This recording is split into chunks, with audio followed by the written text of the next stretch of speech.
नमस्कार. भगवद्गीता भावार्थ मालिकेमध्ये आपलं स्वागत आहे. अध्याय 4 मध्ये आज आपण श्लोक 21 ते 25 पाहणार आहोत. श्लोक 21 पाहूया.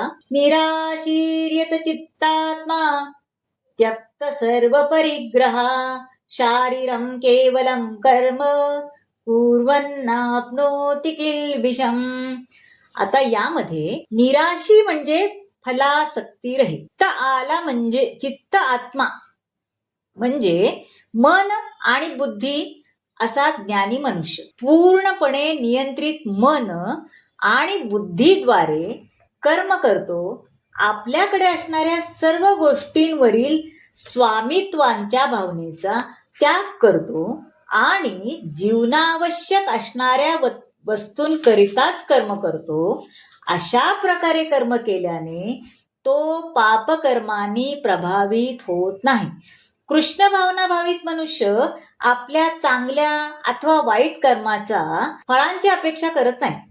त्याचे मन बुद्धी ही नेहमी नियंत्रित असते, कारण त्याला माहित असते आपण जे काही करतो ते आपण करत नसून भगवंत आपल्याकडून करून घेत असतो. भगवंताची सेवा करण्यासाठी योग्य राहण्यासाठी कृष्ण भावना भावित मनुष्य आपल्या कर्माद्वारे स्वतःचा निर्वाह करतो, म्हणून तो कर्मफलापासून दूरच राहतो. भौतिक सर्व कर्मबंधनातून तो मुक्तच राहतो. आता श्लोक 22 पाहूया. यद्रच्छलाभ संतुष्टो द्वंद्वातीतो विमत्सरा समा सिद्धावसिद्धौ च कृत्वापि न निबध्यते. आता यामध्ये सांगितले यदृच्छा म्हणजे सहजपणे, जो सहजपणे होणाऱ्या लाभाने संतुष्ट असतो, जो द्वंद्वापासून मुक्त आहे आणि मत्सर करत नाही, तसेच जो यश अपयश यामध्येही स्थिर असतो, तो जरी सर्व प्रकारची कर्मे कधीच करीत असला तरी त्यामुळे कधीच बद्ध होत नाही. आता पहा, कृष्ण भावना भावित मनुष्य आपल्या शरीराच्या पालन पोषण करण्यासाठी सुद्धा विशेष प्रयास करत नाही. तो कशाचीही याचना सुद्धा करत नाही, कोणाकडून उसनवारही करत नाही. आपल्या कुवतीनुसार प्रामाणिक कष्ट करून जे काही मिळते त्यातच तो संतुष्ट असतो, हो की नाही. आपल्या कृष्ण भावनेच्या सेवेमध्ये अडथळा आणू देत नाही. भगवंत प्रित्यर्थ असणाऱ्या कोणत्याही प्रकारचे करण्यास तो तत्पर असतो एकदम. म्हणून तो यश अपयश दोन्ही यामध्ये तो नेहमीच. आता श्लोक 23 पाहूया. गतसंगस्य मुक्तस्य ज्ञानावस्थित चेतसा यज्ञायाचरता कर्म समग्रं प्रविलीयते. ज्ञान अवस्थित म्हणजे ज्ञानामध्ये स्थित झालेला.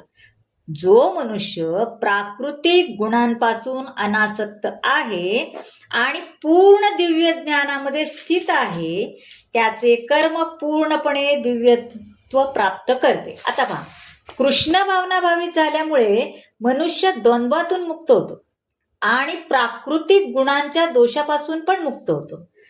त्याचे मन विचलित होत नाही. तो जे जे करतो ते कृष्ण प्रित्यर्थ करतो, म्हणून त्याचे कर्म यज्ञ कर्माप्रमाणेच असतं. कारण यज्ञाचा उद्देश हा परमपुरुष श्री विष्णू श्री कृष्ण यांना संतुष्ट करणे हाच असतो ना. हा पाहूया श्लोक 24. ब्रह्मार्पणं ब्रह्महविर् ब्रह्माग्नौ ब्रह्मणाहुतं ब्रह्मैवैतेन गन्तव्यं ब्रह्म कर्म समाधिना.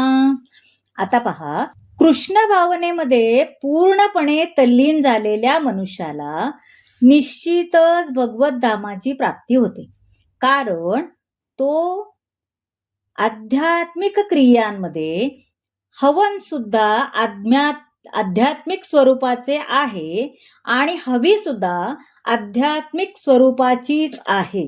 जेव्हा मन पूर्णपणे कृष्ण भावना भावित होते, तल्लीन होते, तेव्हा ते समाधिस्थ आहे असे म्हणले जाते. या दिव्य भावनेमध्ये जे काही केले जाते त्याला यज्ञ म्हणतात. आध्यात्मिक भावनेच्या स्तरावर हवी अर्पण करणारा हवन यज्ञाचा अधिष्ठाता आणि अंती प्राप्त होणारे फळ सर्व काही परब्रह्मामध्ये एकत्रित होते. कृष्ण भावनेची हीच पद्धती आहे. आता श्लोक 25 पाहूया. दैवमेवापरे यज्ञं योगिनं पर्युपासते ब्रह्माग्नावपरे यज्ञं यज्ञेनैव उपजुह्यति. आता काही योगीजन देवदेवतांना विविध प्रकारचे यज्ञ अर्पण करून त्यांची चांगल्या रीतीने उपासना करतात आणि त्यातील काही जण परब्रह्म अग्नीमध्ये यज्ञ अर्पण करतात. आता निरनिराळ्या प्रकारच्या याज्ञिकांनी केलेले निरनिराळ्या श्रेणीतील यज्ञ हे केवळ यज्ञाचे बाह्यकारी वर्गीकरण दर्शवतात. वस्तुतः कसं असतं, यज्ञ म्हणजे भगवान श्री विष्णूंना संतुष्ट करणे. काही जण म्हणजे जे सकाम कर्मयोगी असतात ते भौतिक उपभोग प्राप्त करण्यासाठी आपल्याकडील भौतिक वस्तूंचा यज्ञ करतात. तर निर्विशेषवादी हे परब्रह्मामध्ये विलीन होण्यासाठी आपल्या भौतिक उपाधींचा यज्ञ करतात. तर निर्विशेषवाद्यांसाठी यज्ञाग्नी हा परब्रह्म आहे आणि आहुती आत्मस्वरूप आहे. जे ब्रह्माग्नीमध्ये अर्पिले जाते ते. परंतु अर्जुनासारखा कृष्ण भावना भावित भक्त हा कृष्णाच्या संतुष्टी प्रित्यर्थ सर्वस्व यज्ञार्पित करतो. म्हणूनच तो सर्वोत्तम योगी होय. तर मंडळी, कसा वाटला आजचा भाग नक्की सांगा. तुम्हाला जर आवडला असेल तर लाईक करा, शेअर करा, सबस्क्राईब करा आणि हो, कमेंट नक्की करा. धन्यवाद.